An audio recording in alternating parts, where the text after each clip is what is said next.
that entire time you were paying rent to someone else, making them wealth, you could have been paying it to yourself and paying off a building. It is so common for us to have clients that have paid off their own commercial space over time, and they are miles ahead of the other business owner that paid rent to someone else. Even Mark and I, one of our law firm's office buildings, our office in Utah, we bought. We've been renting it from ourselves for years, and next year, the mortgage is paid off in full. We not only have seen it for our clients, we've done this one ourselves. It's just such a powerful strategy.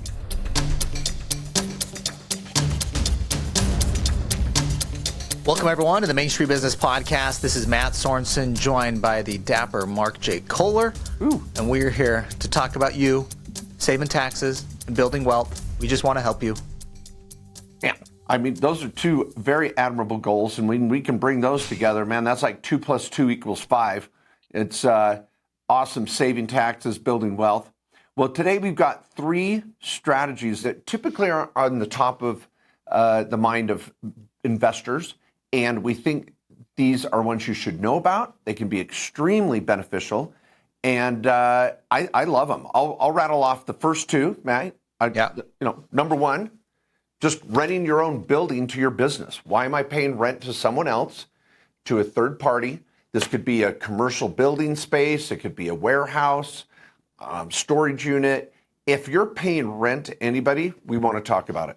Number 2 is when your kids go off to college, or any family member that is living in a new location for a short period of time and paying rent to someone else. Why aren't you the one collecting that rent? Because collecting rent from someone you can guarantee you're going to get paid from is pretty awesome. So pretty cool. And then, Matt, the third option. Yeah. What about buying your parents' house and leasing it back to them? There could be some good strategies and reasons to do that for their benefit. And you can also be helping them, as many of us do, our parents get older, are helping take care of them and helping plan for them and their future. And maybe your inheritance too, that can come around the corner. So a couple of different angles to look at there. So we'll hit those 3 different topics, and each of these do have a unique tax benefit to them, or a tax strategy, I should say, around them, in addition to owning real estate. And what's one of the tried and true methods for our clients. Mark and I have done the 10,000 consults with clients over our careers. And I just remember doing a lot of estate plans for clients, and we do this estate plan questionnaire. And I always was curious on how people made their money. I'm just telling you, Main Street Americans make their money by having real estate ownership, holding assets in real estate, and business ownership. Those are the 2 main categories where I was seeing wealth being built. And so this topic today, being your own landlord, is a little cheat code, I should say, a little way to get into some of these real estate assets that can help you build wealth over time. And why not get a cool tax strategy along the way? Yeah, no, so good. Great way of framing that, Matt. So let's dive into number 1, being your own commercial landlord. Now, the reason why I say commercial is this is going to be a strategy for those of you out there that already own a business, and number 2, are paying rent to someone else. Again, a retail shop, warehouse, storage unit, commercial building. You could be a dentist, a doctor, a contractor, a landscaper, a hair salon owner, whatever. And what's so sad is people in the rearview mirror, and I've got to tell you this right now, and some of you, it's going to hurt. 10 to 20 years later, down the road in their business, they realize all of a sudden, you mean I could have been owning my own hair salon and paying off the building space? Because if we do it right, your mortgage payment is going to be really quite close to what you'd be paying in rent. So now that entire time you were paying rent to someone else, making them wealth, you could have been paying it to yourself and paying off a building. It is so common for us to have clients that have paid off their own commercial space over time, and they are just miles ahead of the other business owner that paid rent to someone else. And it's just such a powerful strategy. Yeah, and obviously it's just even Mark and I, one of our law firm's office buildings, our office in Utah, we bought. It's in a bigger commercial building, but it's condominiumized, so we own our own suite. We've been renting it from ourselves for years. And next year, the mortgage is paid off in full. We actually bought this from some other business that was an engineering company, and we assumed their mortgage, and they were maybe 10 years in on it. So we got the back end of the mortgage. We just assumed it, took it over, and we literally have 1 year left on the mortgage. It's crazy to think about that. Time does fly for business owners, and we will own that property free and clear, paying less rent, and it's even going to ourselves, than we would have been thrown out the door to some other tenant as well, to some other landlord. So we not only have seen it for our clients, we've done this one ourselves more than once. Now let's tackle some of the myths and misconceptions of the business owners out there when they hear this. Number one, they're going to say, I cannot afford a building, or I can't afford my own space. You would be shocked, is my first reaction, because there is what's called condominium commercial space. So when you see a building, I would say at least half the time, that's not one building owned by one person. What they've done is condominiumized it, meaning they can sell particular floors to different businesses, and you actually own that floor, and you can build equity and resell that floor or that space. And this is strip malls. Strip malls can be condominiumized. Each little unit in a strip mall can be owned separately many times. And I would challenge you on this issue alone, call up a commercial realtor. They will be so excited for your phone call. Call them up and go, I own XYZ business. I own a bike shop. I own a restaurant. I own whatever. And say, I would like to own my own space.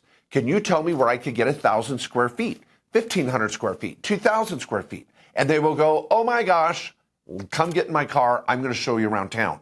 And you can buy space where the mortgage payment can be very similar to what you're paying in rent. And now I want to just throw out the second myth, and Matt, have you comment on this. And that is, well, I probably can't qualify for the mortgage and I don't have good credit. You're missing an angle here. Matt, tell them about the rent you're already paying. Yeah, I mean, this is already an expense you're paying for. You're just giving it to someone else, and their equity is growing, and they're making money off of this instead of you, being on the beneficiary on the other end of this, and you getting equity in that real estate that you're in. And so, what I'll say on this is, there's SBA loans out there too, in terms of financing this and acquiring this. Some 10% down would be the more standard, some 5%. But they love doing SBA loans on real estate. Getting an SBA loan to buy a business or something like that, where there's no real estate involved, is a little more work. But SBA loans to buy real estate, existing property, is a lot easier to get. There's a lot of little banks, community banks, credit unions that play in that space. I kind of chase those down. So just know there's a lot of financing opportunities out there to buy these. And I'll say right now, just from kind of thinking of the real estate investor market out there right now, this is probably where you get the best deals right now. Commercial office has been at a discount.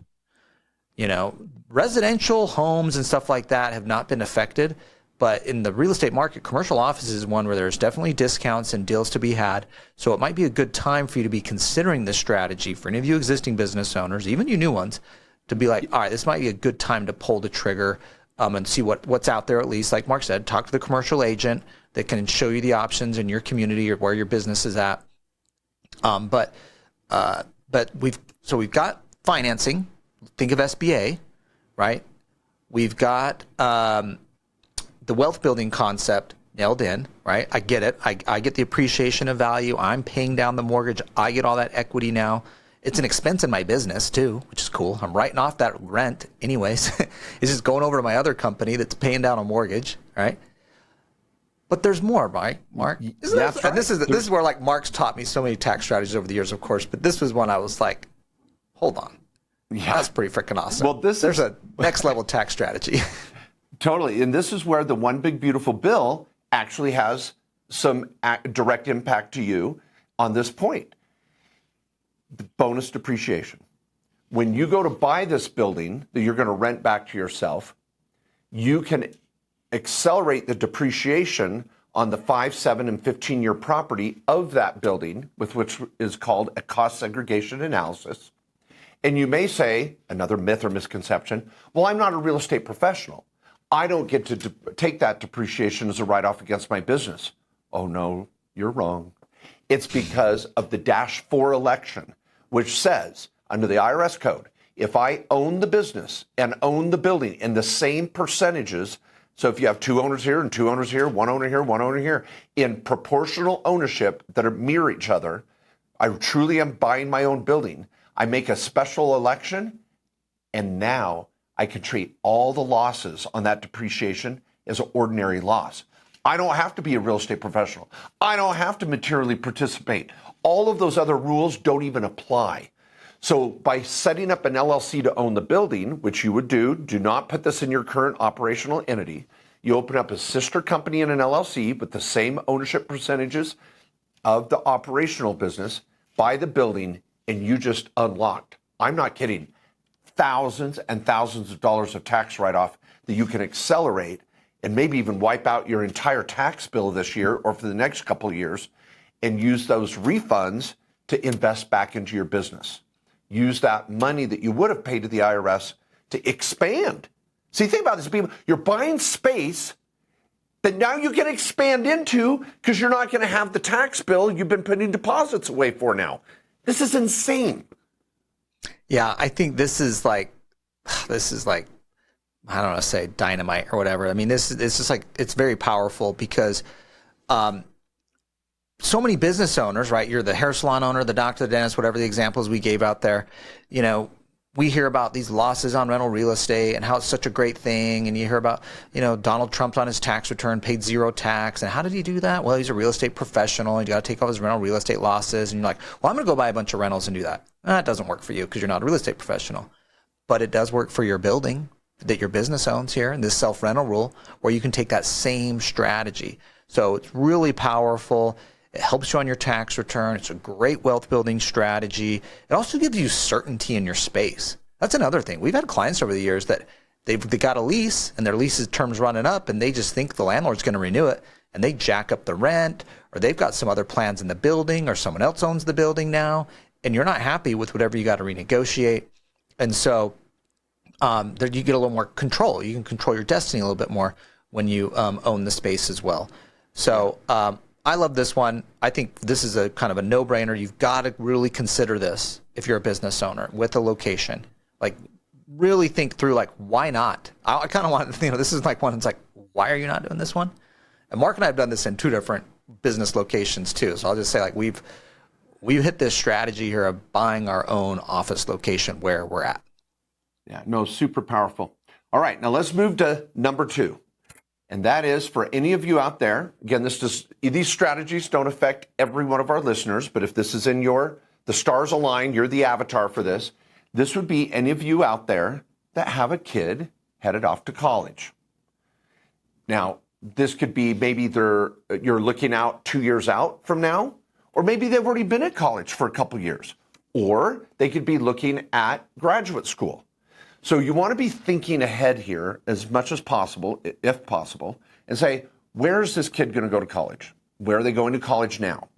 How much are they paying in rent? Where are their friends paying rent? I'll give a classic example.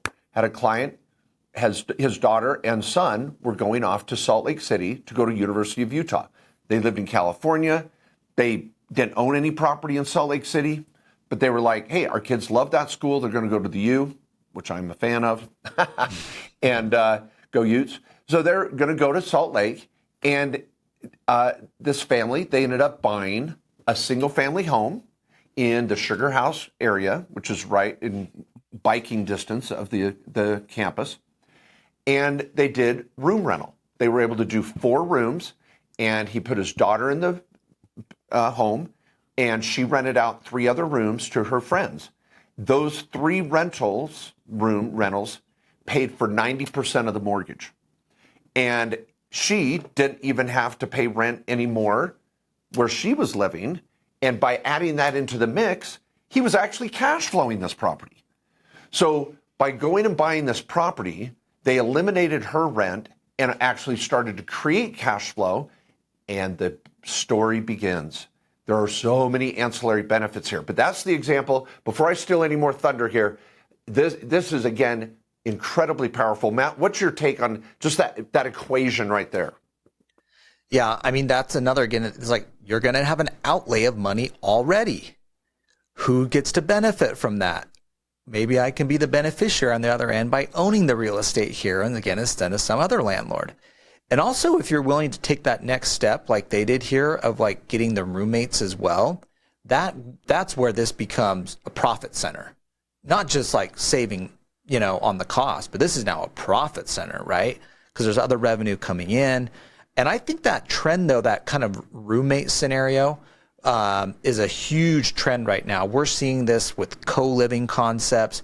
A lot of real estate investors transitioning single-family rentals that are even in their existing portfolio. It might be a 3-bedroom, 2-bath. They rent to like one person or a couple or a family. They're like, we're renting it to 3 single people. We're renting 3 rooms out here now, kind of a roommate scenario. And this has been going on in expensive areas for decades, right? New York City, San Francisco, very expensive places. Everyone just has a roommate, right? In their 20s and 30s. For the most part. And so that's because just the cost of housing is so high. Well, now we're seeing that same thing happen. Cost of housing is so high, and people are back to, okay, this roommate scenario, co-living, whatever you want to call it, is a good fit. So I think it's a great strategy where you can maximize rental income.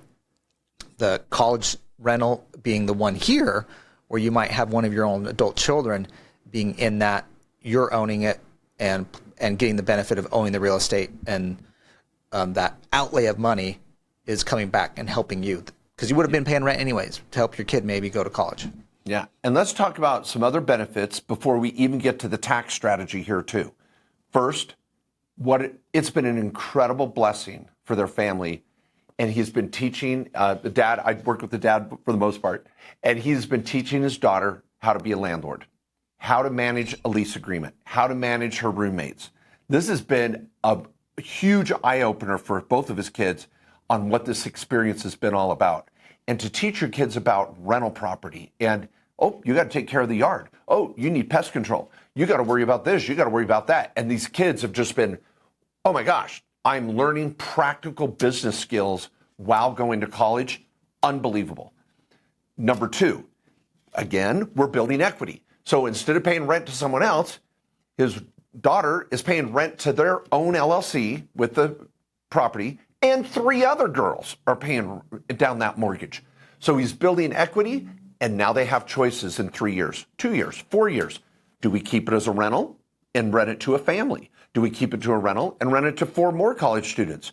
Do we sell it and do a 1031 exchange and trade it for a property where his kids are going to go to graduate school? Do we 1031 it back into the hometown and buy a commercial property to rent back to your business?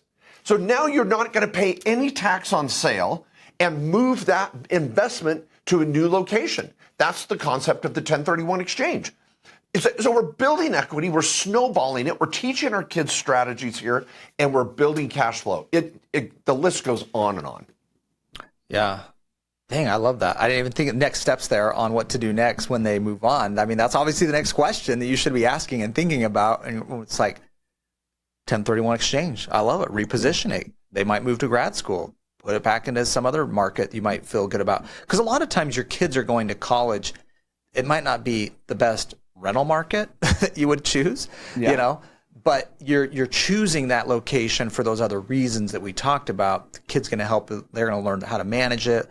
And you have that outlay of money you're going to be paying anyways if you're going to help them rent a place.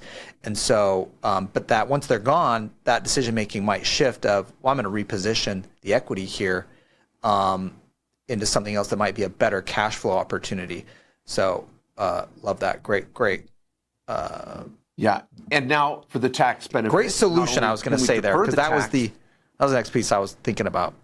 So, and now for the tax benefit on a year-to-year basis, we've got depreciation again. So the first practical benefit is you won't be paying tax on that cash flow.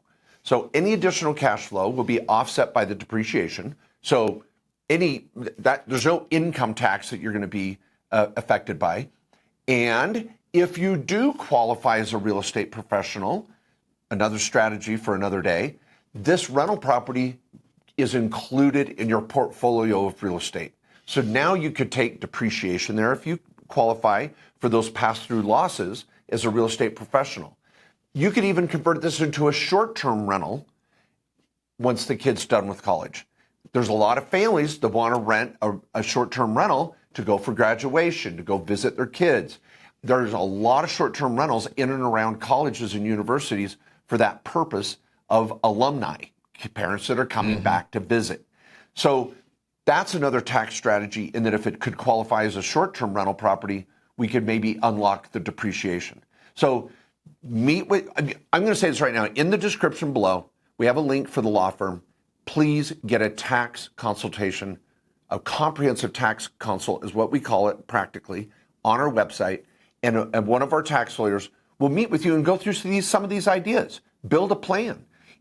Very affordable. We want to make sure we save you in taxes, whatever you pay us, for just a game plan. You don't have to fire your accountant, don't have to fire your other lawyer, but this is something we specialize in. So get a consult, get a plan, and look at some alternatives here where your kids are going to college.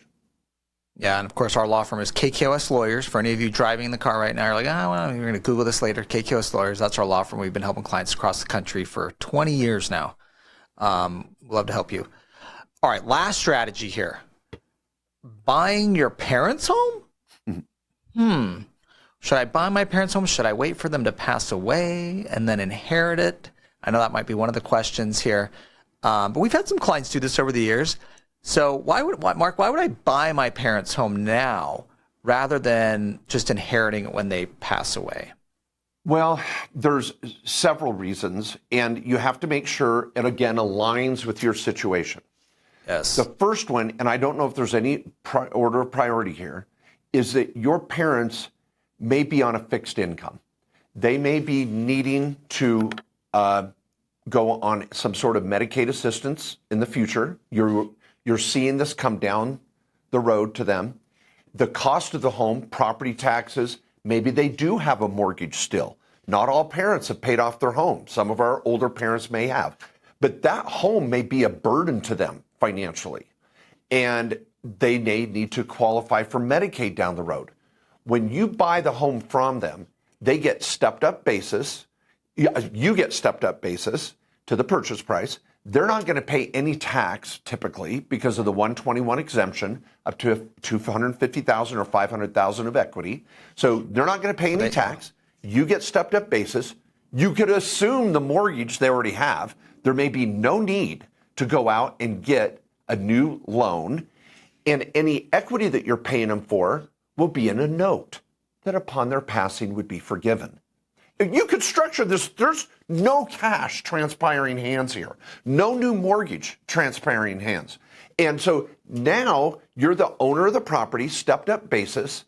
It becomes a rental property for you, and you control the equation. So now your parents don't have an asset that's going to hold them back from a Medicaid application.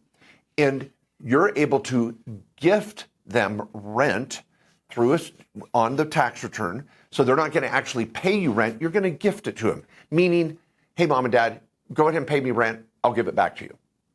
But you actually don't have to go through the process, but you just put it on paper that I'm gifting you the rent. Don't pay me.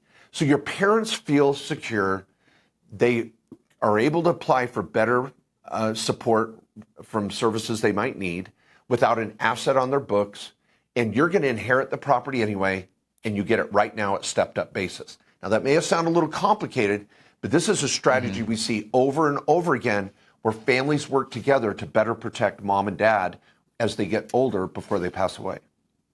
Yeah, let me just add into that just a couple of thoughts as you're thinking through that. Is sell of home exemption. Okay, they sell their home as long as they've owned it 2 years out of the last 5, and we're usually typically the family home they've been in for a long time. So we're assuming they've owned it for at least a couple of years.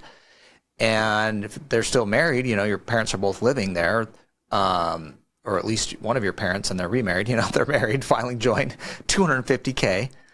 If it's single, $500K if they're married. So that's how much gain they can receive on this that goes into their pocket, no tax. And that's just the gain. Of course, they could be getting back what they paid in it too and stuff. That's just the taxable gain. So, and then the next step is on that rent, that number of gifting amount is $19,000 a year. That's the annual amount you can gift someone with no gift or estate tax consequence. And if it's both your parents, what is that? That's $38,000. And if you got a spouse who's gifting, so now we got 4 people in the mix, so to speak. We're up to, what are we at?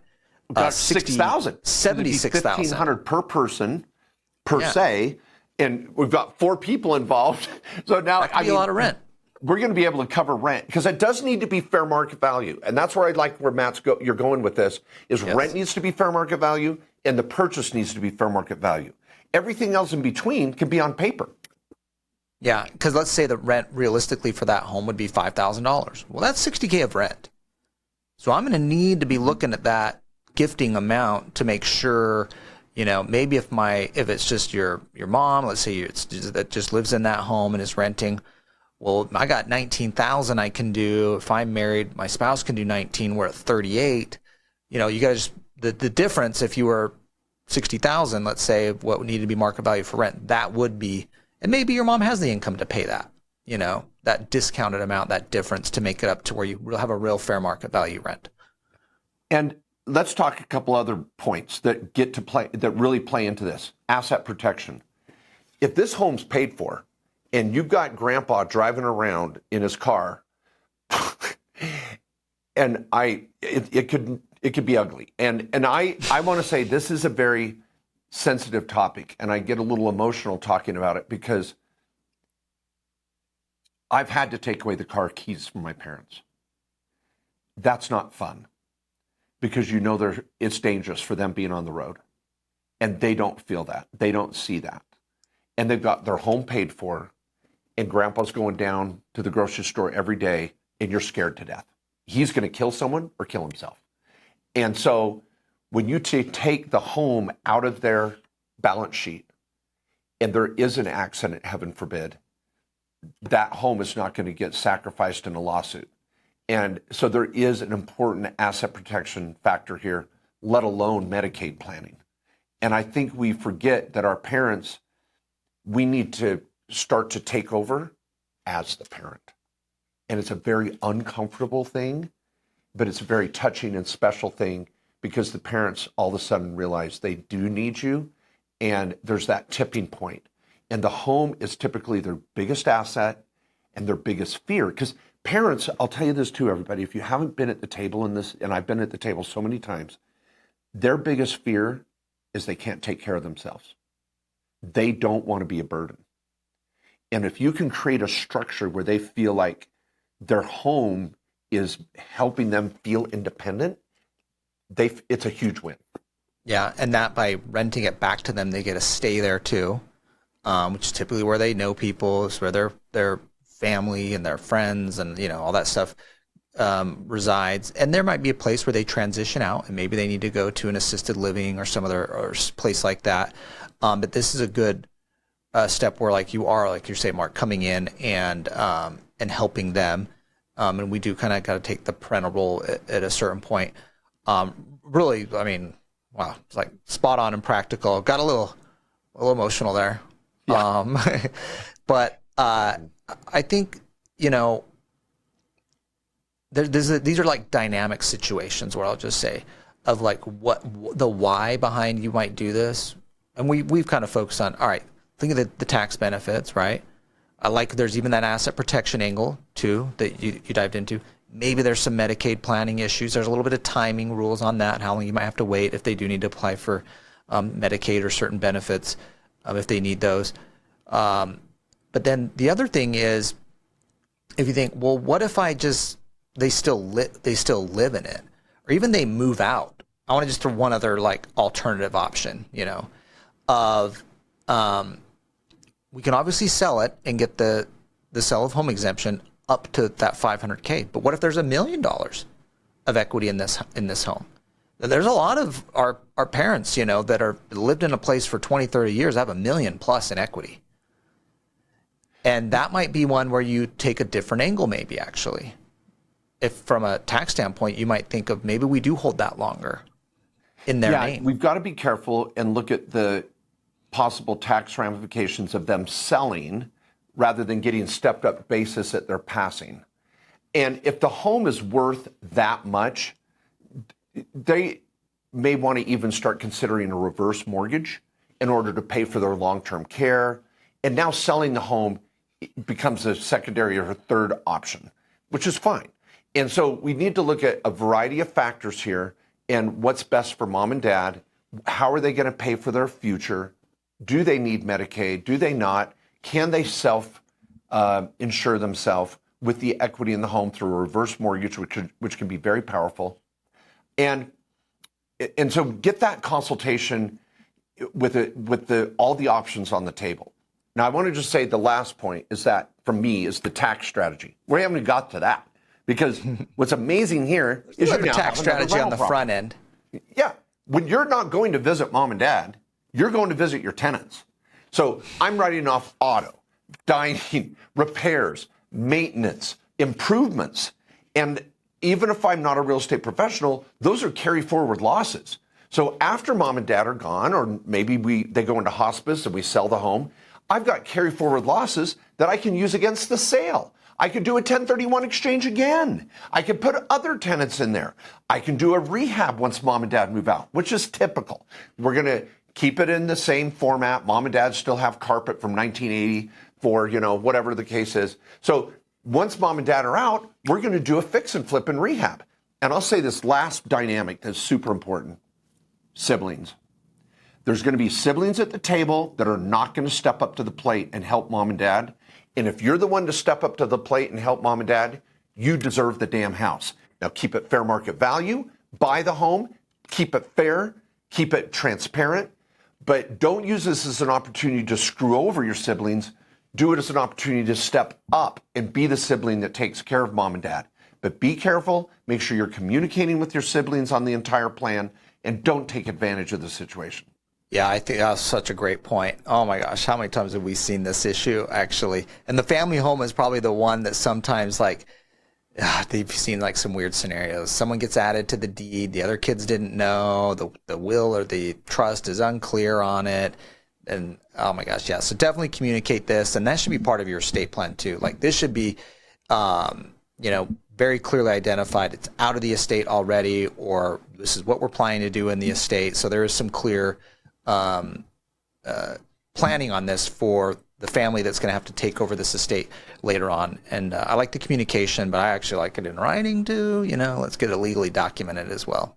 Good stuff. I mean, just hopefully we've opened your eyes, folks, to 3 potential strategies that could benefit you and your family. Grateful you're here with us. And I can't encourage enough an annual comprehensive tax strategy planning meeting that you can take out the door and implement with us or with your current professionals.